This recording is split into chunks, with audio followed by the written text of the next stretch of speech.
Au Mexique, j'ai rencontré un ingénieur mexicain qui prouve qu'on peut réussir une carrière internationale grâce à la langue française.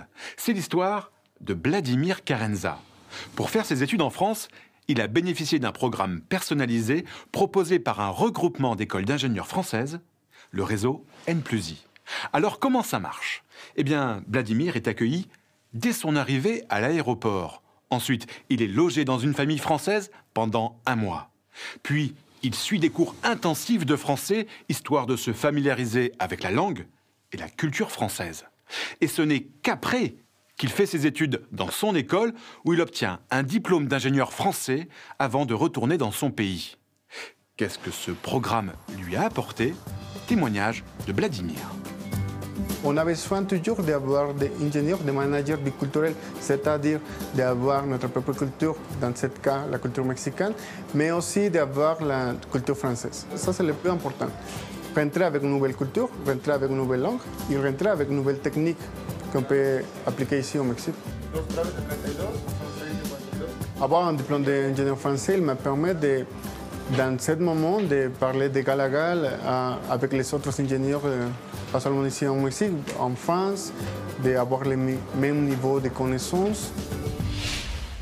Vladimir a été soutenu par l'entreprise française qui l'a recruté au Mexique. C'est elle qui a financé ses études d'ingénieur en France. Pourquoi? Eh bien parce qu'elle est convaincue qu'en formant ses employés étrangers à la langue et à la culture française, ils seront mieux intégrés et plus performants. Mais le programme N+I concerne également tous les élèves ingénieurs qui souhaitent obtenir un diplôme français. Grâce à N+I, ils sont d'ailleurs déjà plus de 2500 à avoir entamé une carrière internationale avec un diplôme d'ingénieur français. Des trajectoires qui correspondent bien à la devise du Mexique, plus haut, plus loin. Allez, maintenant les événements majeurs à ne pas manquer, c'est l'agenda francophone. Le festival de court-métrage belge Le Court en dit long, du 2 au 7 juin au centre Wallonie-Bruxelles à Paris. Du 6 au 8 juin, le festival Musique Métis à Angoulême en France. Rendez-vous maintenant sur Internet pour en savoir plus, réagir mais aussi regarder les bonus exclusifs de cette émission. Prochaine destination, Lima, au Pérou.